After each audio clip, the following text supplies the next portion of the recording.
Il y a puissance dans le nom de Jésus.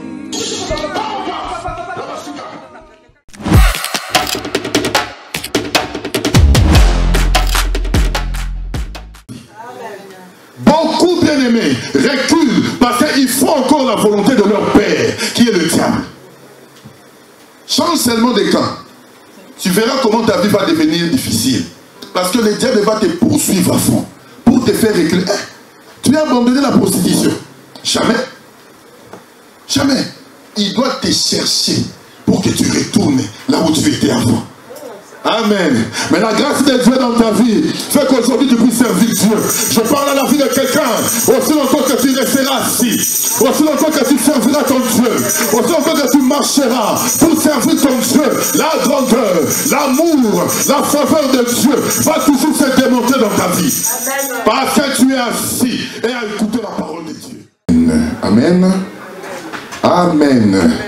Aïe, aïe, aïe, aïe, je vois que vous êtes vraiment fatigué. Je ne sais pas si c'est la fatigue, si c'est l'onction, je ne sais pas. Amen. Est-ce qu'il y a la joie? C'est comme s'il n'y a pas la joie dans cette salle. Hein? Ça se montre qu'il n'y a pas la joie. Amen. Est-ce qu'il y a la joie? Est-ce qu'il y a la joie? S'il y a la joie, nous nous mettons debout. Mais mettons-nous un peu debout. Debout, bien-aimé, pour pouvoir célébrer notre Dieu.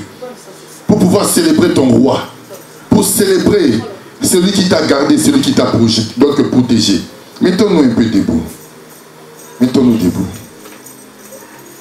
Vous savez, si le roi Philippe entre dans cette salle, vous n'allez pas vous mettre assis, vous n'allez pas rester assis, n'est-ce pas? Tout le monde va s'élever pour célébrer le roi. Amen. Si nous pouvons célébrer un homme physique, un homme mortel, à combien plus forte raison c'est lui qui ne meurt jamais? C'est lui qui a vaincu la mort. C'est lui qui vit éternellement. À combien plus forte raison c'est lui qui t'a gardé, qui t'a protégé? Est-ce qu'il y a la joie? Est-ce qu'il y a la joie? S'il y a la joie, nous acclamons pour le roi des rois. Nous acclamons pour le roi des rois. Nous acclamons pour le Seigneur des seigneurs. Acclame pour le créateur de l'univers. Acclame pour celui qui t'a protégé. Pour celui qui t'a gardé. Pour celui qui a veillé sur ta vie. Parce que c'est un Dieu merveilleux. Parce que c'est un Dieu merveilleux. Nous les disons merci parce qu'il est Dieu. Amen. Vous savez, lorsque tu acclames ton Dieu, sache-le que ton Dieu va déléguer les anges. Amen. Parce qu'acclamer le Seigneur, c'est reconnaître aussi sa seigneurie. Lorsque tu acclames, tu es en train de reconnaître sa grandeur. Tu es en train de reconnaître que sans Dieu, tu n'es rien. Amen. Parce que c'est Dieu qui t'a donné la force. C'est Dieu qui t'a gardé. C'est Dieu qui t'a protégé. Amen. Toi qui es dans cette salle, tu dois être heureux. Croire aussi à la parole, c'est une grâce. Être un chrétien, c'est une grâce. Qui comprend ce que je suis en train de dire? Oh non, vous ne comprenez pas. Tellement que vous êtes affaibli. Je ne sais pas, je crois que c'est l'onction qui vous a affaibli. Amen. C'est une grâce de pouvoir célébrer Dieu. Ce n'est pas tout le monde qui est appelé à célébrer le Seigneur. J'ai toujours dit, regarde ta vie. Tu verras que tu es différent. Si tu veux comprendre qui tu es réellement, regarde seulement ta vie. C'est là que tu verras que tu es tout un témoignage. Lorsque tu regardes ta vie, tu regardes toutes les épreuves que ton Dieu t'a fait traverser. C'est là que tu peux témoigner toi-même que je suis un élu du Seigneur. Il y a la grâce de Dieu dans ta vie. Ce ne sont pas les difficultés qui peuvent freiner ou arrêter la grandeur de Dieu dans ta vie. C'est la grâce de Dieu qui fait que tu puisses être aujourd'hui un enfant qui est sous sa grâce. C'est pour cela, reste toujours à ses pieds. Reste toujours à ses pieds et célèbre la grandeur de ses dieux. Tu verras l'amour de ses dieux et la grandeur du Dieu puissant. Amen. Nous allons prendre nos Bibles. Nous allons courir pour le temps. Nous allons courir pour le temps.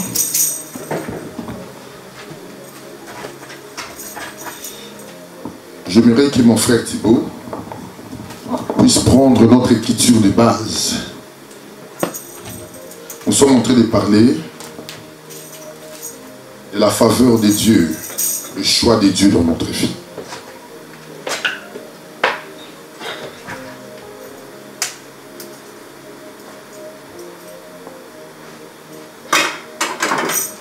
C'est un Dieu. Vraiment, nous avons commencé cet enseignement depuis la semaine passée, je crois, si je ne me trompe pas. Il y a déjà 2 semaines. Ok. Nous avons encore beaucoup de choses à exploiter. Je crois que vous serez bénis. Amen. Tu vas connaître ta position.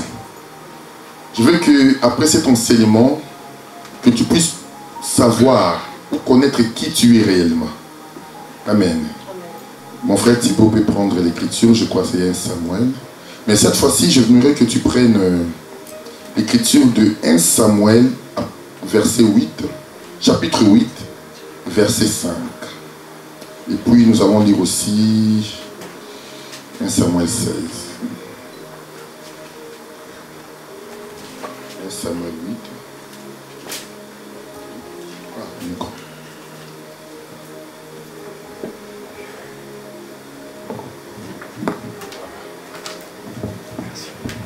Ok.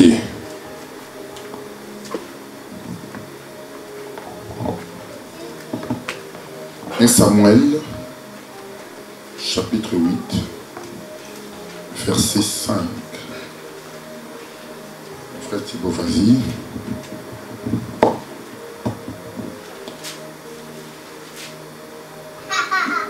Ils lui dirent, te voilà vieux, et tes fils ne marchent pas sur tes traces. Donc j'aimerais que tu commences un peu pour la meilleure compréhension. Commence quand même au verset 1 et puis nous allons descendre. Lorsque Samuel devient vieux, il établit ses fils juges et me tuera. L'Éternel dit, tu prendras une génisse avec toi et tu diras, je viens pour offrir un sacrifice à l'Éternel.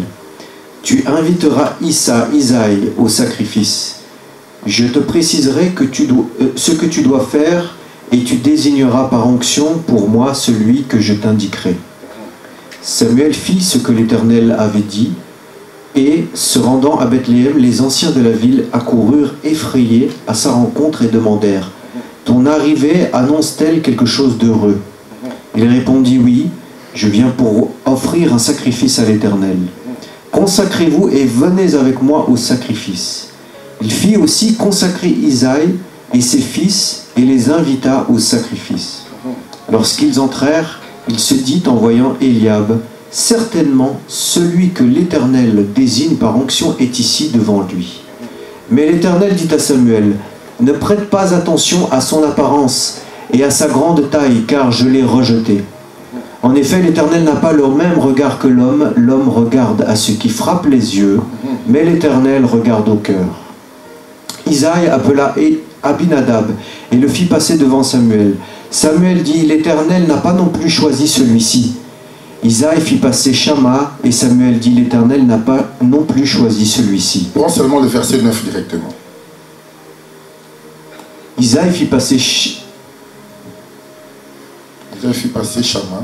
Shama et Samuel dit, « L'Éternel n'a pas non plus choisi celui-ci. » Continue, verset 10. Isaïe fit passer 7 de ses fils devant Samuel. Et Samuel dit à Isaïe, « L'Éternel n'a choisi aucun d'eux. » Puis Samuel dit à Isaïe, « Tous tes fils sont-ils là ?» Il répondit, « Il reste encore le plus jeune, mais il garde les brebis. » Alors Samuel dit à Isaïe, « Envoie quelqu'un le chercher, car nous ne prendrons pas place avant qu'il ne soit arrivé. » Isaïe envoya quelqu'un le chercher. Il était roux avec de beaux yeux et une belle apparence. L'Éternel dit à Samuel, « Lève-toi, verse de l'huile sur lui, car c'est lui. » Ok, on peut s'arrêter là. Amen.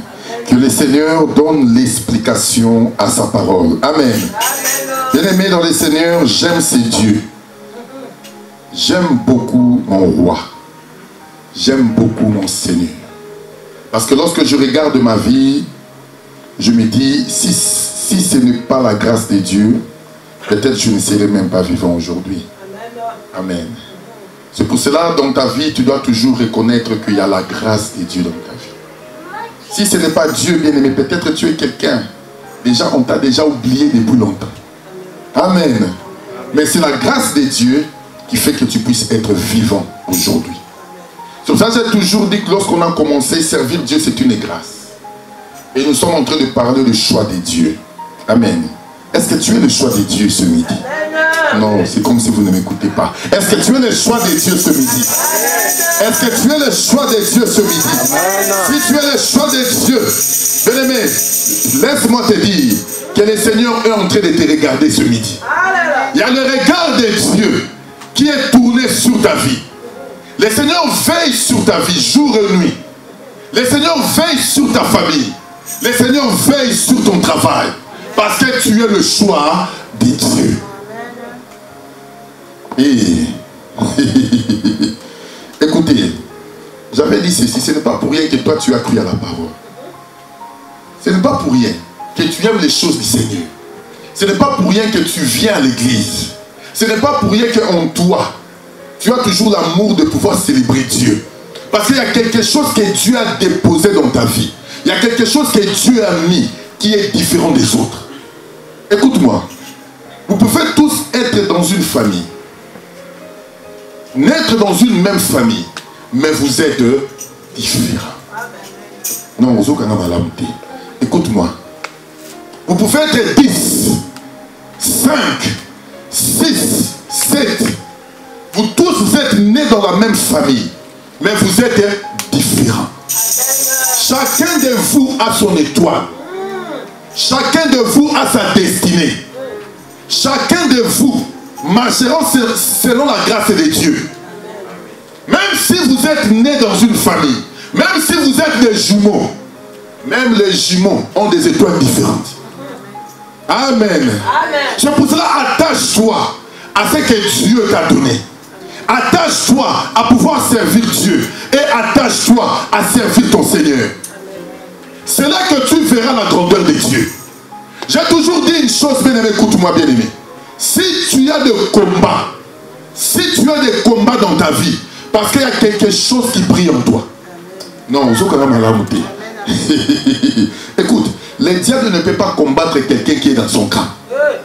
Si tu es dans le camp du diable, tu es son ami. Comment le diable peut te combattre?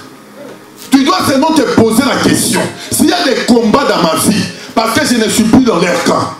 Si tu étais l'ami du diable et que tu marchais avec Satan, tu faisais sa volonté, il devait t'applaudir tous les jours. Amen. Mais si tu vois le blocage, tu vois le combat, tu vois les difficultés, tu te poses la question, Seigneur, pourquoi seulement moi? Sache-le parce que tu es une étoile. Le diable te combat parce que tu n'es pas dans son camp.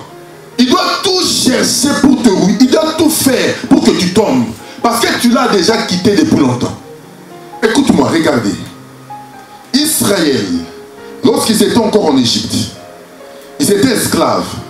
Ils étaient sous l'ordre de Pharaon. Ils étaient sous la domination de Pharaon. Pharaon dominait, les opprimait. Pharaon était tranquille sur son siège. Il était assis. Il ne s'est jamais levé. Mais le jour où Moïse est venu, libérer seulement le peuple est sorti. Ils ont commencé à aller. On vient dire à Pharaon, hey, qu'est-ce que tu as vu? Tu as libéré ce peuple. Et tous les travaux qu'on avait ici, qui va les faire? Pharaon a réfléchi. Il s'est dit, quelle bêtise. Comment je peux laisser ce peuple partir? Qui va encore fabriquer des briques? Alors là, Pharaon s'élève maintenant. Il prend ses chars. Il prend son armée pour pouvoir poursuivre Israël. Tu vois maintenant pourquoi il y a les combats dans ta vie. Pourquoi tu vois les blocages. Pourquoi tu te poses la question pourquoi seulement moi? Parce que dis-toi que le diable est en train de te poursuivre. Il te poursuit. Parce qu'il veut que tu retournes là où tu étais avant. Que tu retournes dans ton ancienne vie. Que tu retournes dans les péchés. Que tu retournes dans la calomnie. Que tu retournes dans les mensonges. Lorsque tu faisais ces choses, tu étais encore l'ami du diable. Tu étais son ami, tu faisais sa volonté. Et vous savez, lorsque les gens pêchent, ils ne font que la volonté du diable. Parce que quand tu es dans les péchés, ce n'est pas Dieu qui est content. Mais c'est qui est content? C'est ton ami le diable. Quand tu es en train de faire la calomnie au ton arabe, la calomnie à fond, tu ne parles que des autres. Tu es là toujours regarder la vie des autres et dire des mensonges. Tu fais la volonté du diable. Ça veut dire que tu fais la volonté de ton père. Le diable t'applaudit. C'est ah, ça c'est vraiment ma fille. Je l'aime beaucoup. Amen. Parce que tu ne fais pas la volonté de Dieu. La volonté de Dieu est de croire à celui que Dieu a envoyé. Parce que lorsque ta vie est donnée à Jésus, lorsque tu marches avec le Seigneur, tu vas voir ta vie transformée. Tu vas voir ta vie transformée. Parce que ce n'est plus le monde qui marche avec toi, mais c'est ton Dieu qui te conduit maintenant. Et à chaque fois que tu fais la volonté de Dieu, sache-le que le regard du Seigneur est sur ta vie. Beaucoup bien-aimés reculent parce qu'ils font encore la volonté de leur père, qui est le diable. Change seulement de camp. Tu verras comment ta vie va devenir difficile. Parce que le diable va te poursuivre à fond pour te faire reculer. Tu as abandonné la prostitution. Jamais. Jamais. Il doit te chercher pour que tu retournes là où tu étais avant. Amen. Mais la grâce de Dieu dans ta vie fait qu'aujourd'hui tu puisses servir Dieu. Je parle à la vie de quelqu'un. Aussi longtemps que tu resteras assis, aussi longtemps que tu serviras ton Dieu, aussi longtemps que tu marcheras pour servir ton Dieu, la grandeur, l'amour, la faveur de Dieu va toujours se démontrer dans ta vie. Parce que tu es assis et à écouter la parole de Dieu. Ne fais jamais, jamais la volonté du diable. Cherche la volonté de Dieu. Amen. C'est ce qui fait la différence entre une personne qui est choisie et une personne qui n'a pas encore rencontré le Seigneur. Lorsqu'on parle de choix de Dieu, c'est une personne que Dieu a rencontrée. Écoutez, qui connaît l'apôtre Paul dans la Bible? Bon, je vois que beaucoup de gens ne le connaissent pas. Amen. Qui connaît Kofi? Kofi Olomide.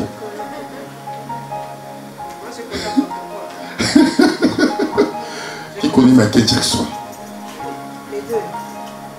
Et l'apôtre Paul, vous le connaissez?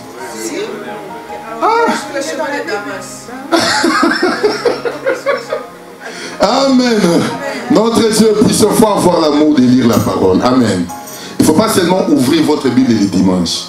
Hein, prenez du temps à la semaine. Je sais qu'il y a du travail. Vous savez le travail que vous faites là? C'est le travail que Pharaon donnait aux enfants d'Israël en Égypte. Vous savez pourquoi il a câblé de beaucoup de travail? Pour que les enfants d'Israël n'écoutent même pas Moïse.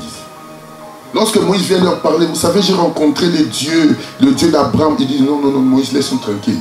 On n'a pas le temps parce que demain, on a du travail à faire. Vous voyez? Et le travail que tu fais aussi, si tu n'as pas le temps de pouvoir te consacrer à Dieu, de pouvoir avoir un temps d'intimité avec ton Dieu, tu es comme les enfants d'Israël en Égypte. Parce que tu n'as pas le temps, tu es câblé. Tu crois que je travaille pour avoir mon salaire, mais à la fin, tu n'as pas le temps de servir Dieu. Mais tu ne te poses pas la question, si ce Dieu-là ne t'a pas donné la force de t'élever, tu vas t'élever le matin. Amen. C'est pour cela qu'il faut avoir le temps. Cherche le temps. Prends même 10 minutes, 20 minutes. Vous qui êtes à EJC, vous êtes bénis. Chaque matin, vous avez le culte matinal. Profite.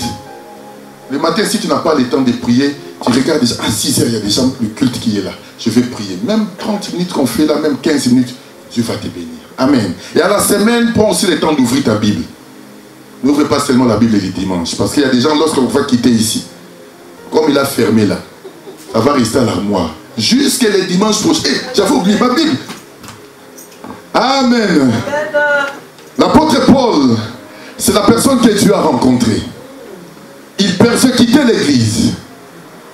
Il persécutait les chrétiens. Il croyait faire la volonté de Dieu.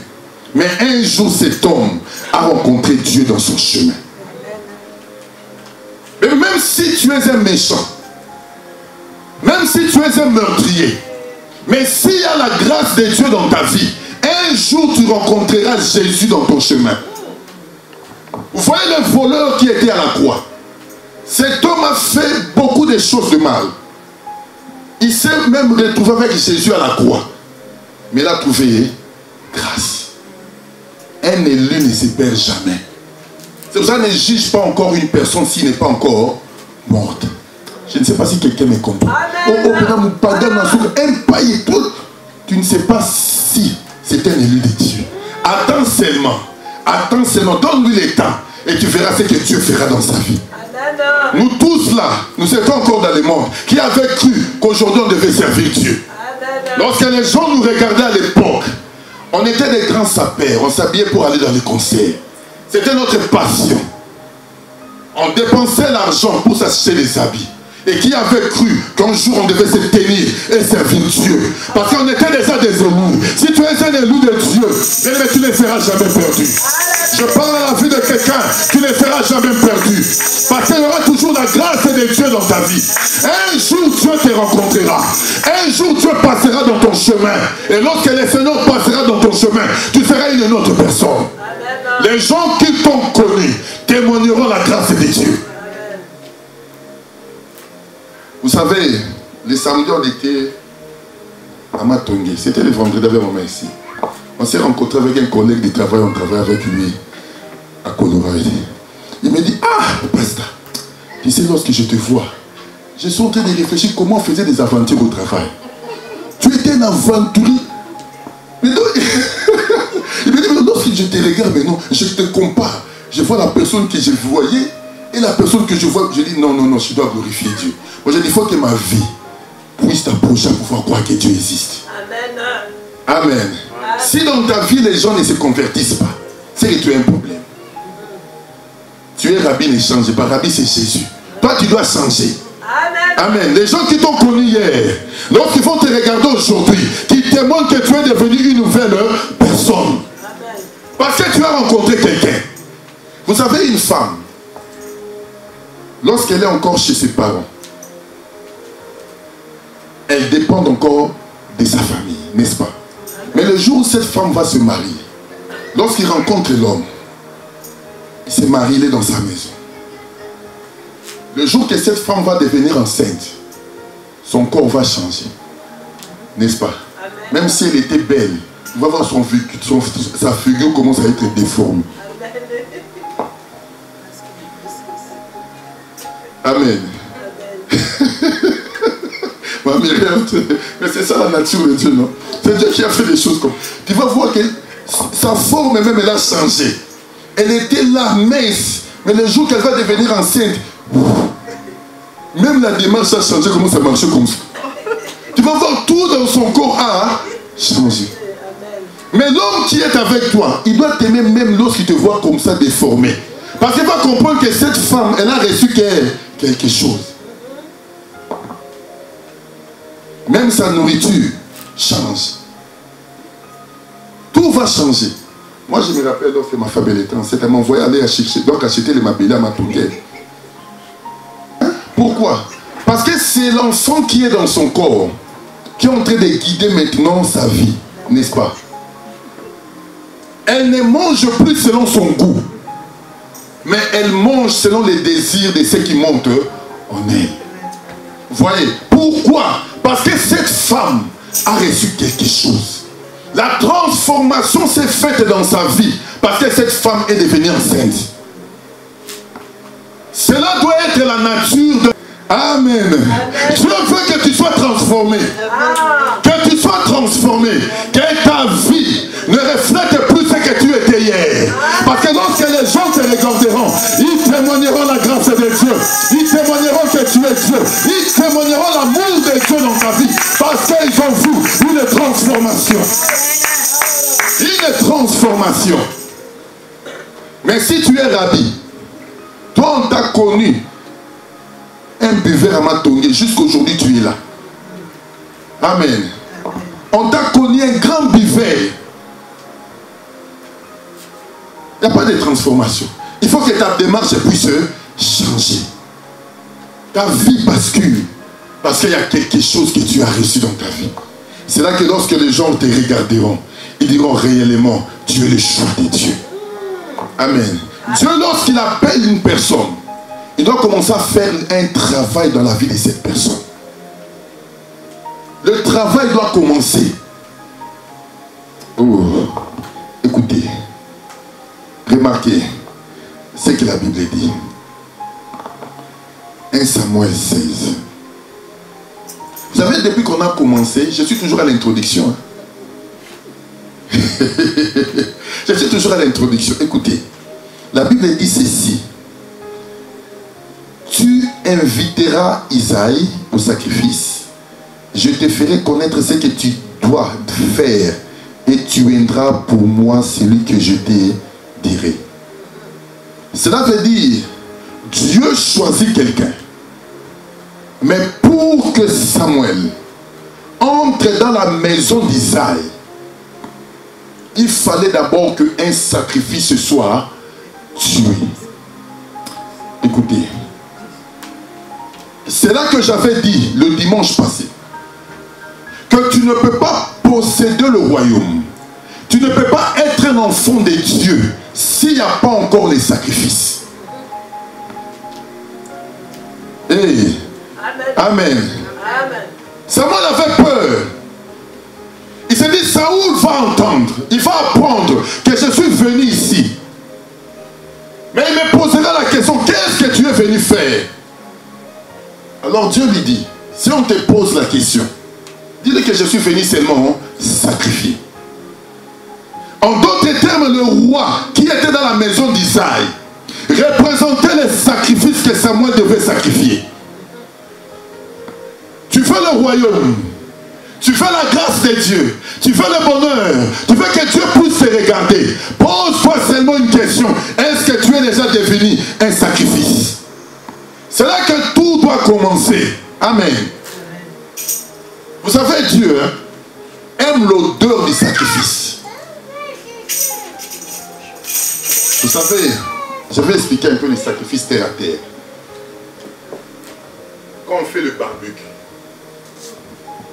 hein, vous êtes en train de griller la chèvre, la viande et tout ça. Vous sentez l'odeur qui sort là. Hein? Même si tu étais assis avec ta chikwang, avec les pilipi.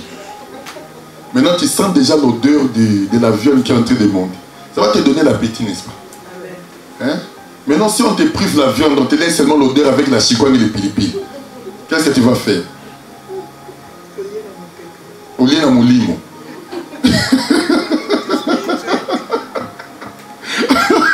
Amen. Vous voyez, l'odeur donne l'appétit.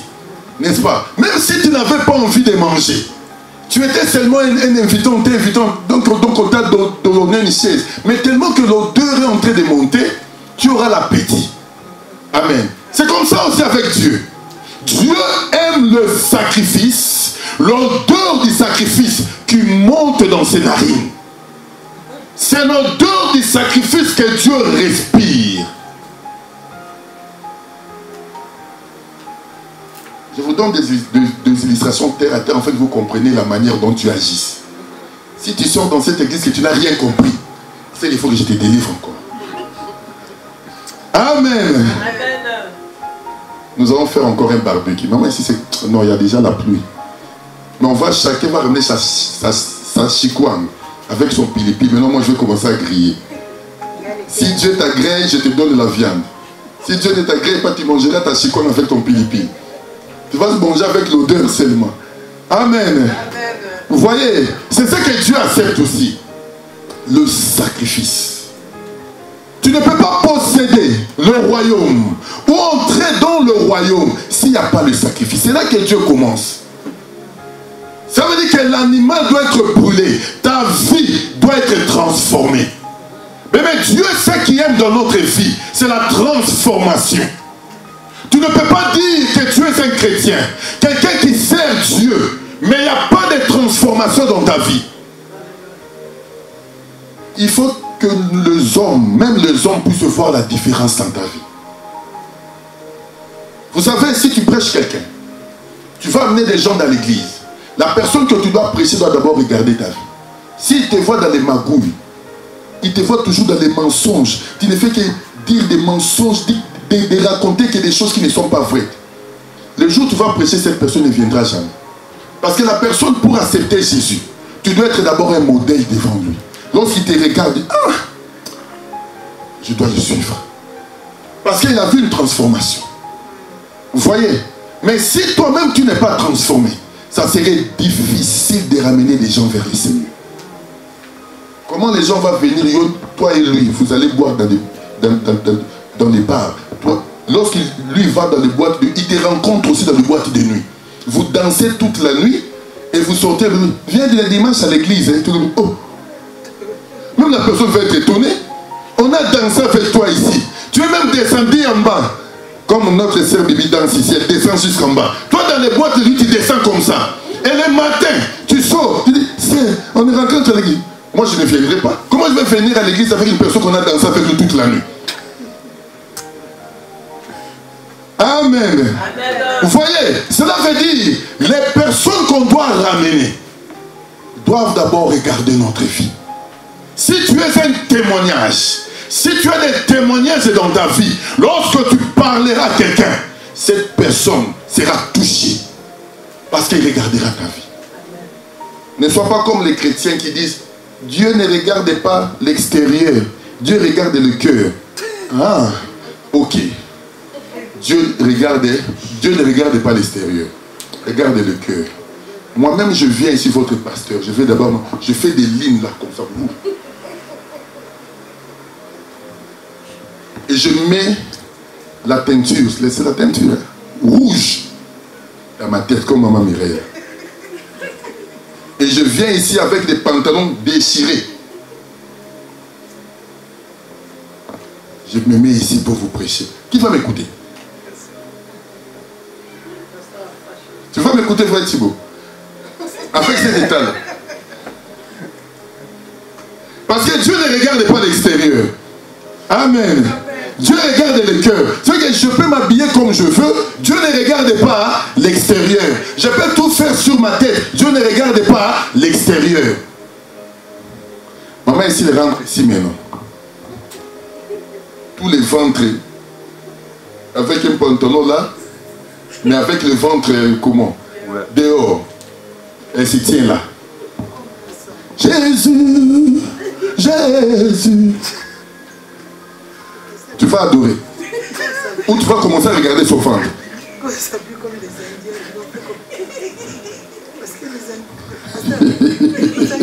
Amen.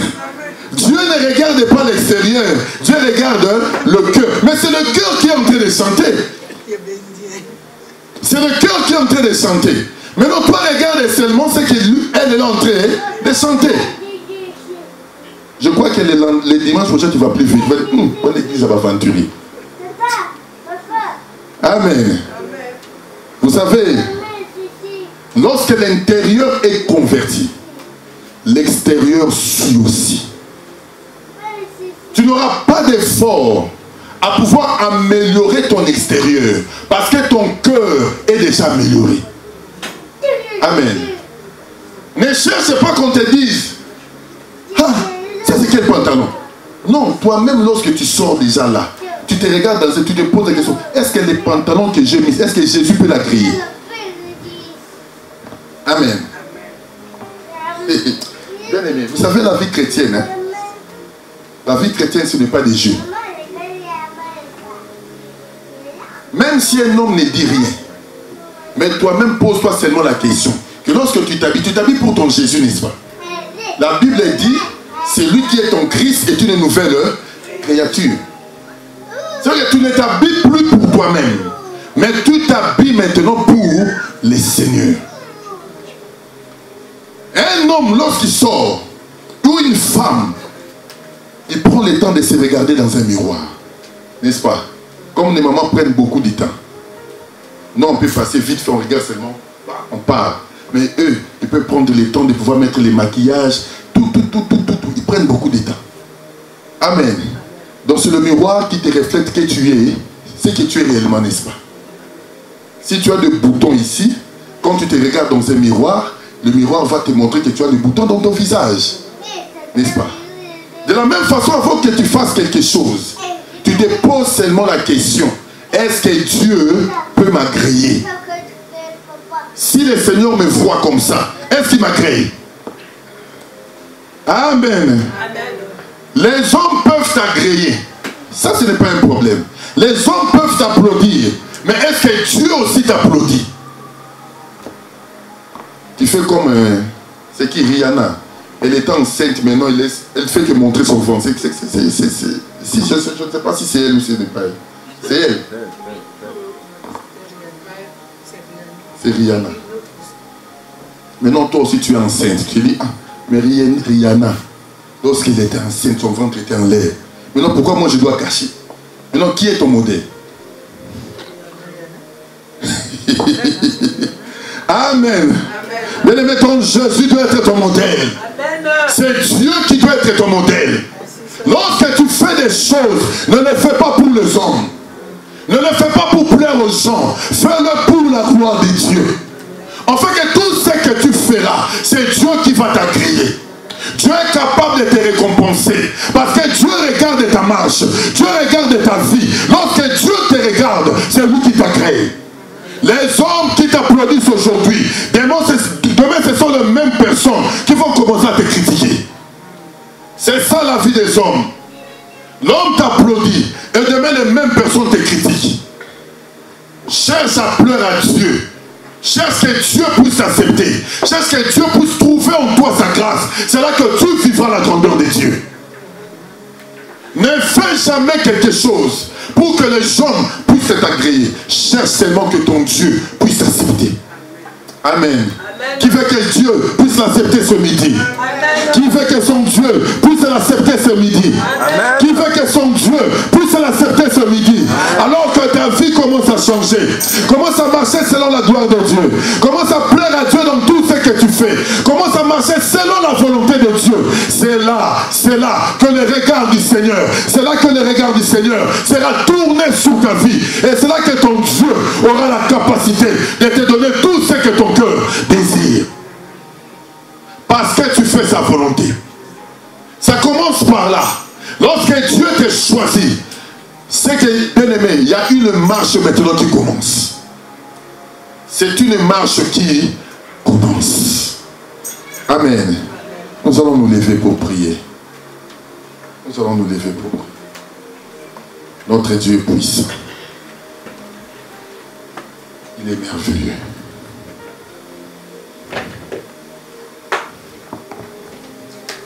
Tu vas prier pour ta vie. Tu vas dire, Seigneur, je vais d'abord être un sacrifice. Je vais d'abord être un parfum de bonne odeur. Partout je serai, que je dégage l'odeur de la grâce. Que je dégage l'odeur de l'amour. L'odeur de la paix. Dis, Seigneur, je veux que ma vie soit transformée. Que je sois transformé à une nouvelle créature. À une nouvelle personne. Que les gens qui m'ont connu voient ta grâce dans ma vie. Commence à prier là où tu es. Commence à prier là où tu es. Oui, Seigneur, que ma vie soit transformée. Que je sois un modèle, Yahweh, devant ceux qui m'écoutent. Devant ceux qui me regardent, Papa, parce que tu es Dieu. Oui, Seigneur, je veux vivre une transformation dans ma vie. Je veux vivre une transformation dans ma vie. David ne pouvait pas entrer, ne pouvait pas accéder au royaume s'il n'y avait pas les sacrifices. Oui, Seigneur, je vais être un sacrifice ce midi. Je vais être un sacrifice ce midi. Un sacrifice qui dégage l'odeur de la grâce. Un sacrifice qui dégage l'odeur du bonheur. Un sacrifice qui dégage l'odeur de la royauté. Oui, Seigneur, que ma vie soit transformée. Oui, Seigneur, je te dis merci pour ce peuple qui se sont réunis ce soir. Seigneur, accorde-leur la paix. Accorde-leur l'amour de pouvoir marcher selon ta volonté. Parce que tu es Dieu. Nous avons ainsi prié. Amen. Amen. Nous allons mettre nos offrandes. Les gens qui ont amené quelque chose de la part de Dieu.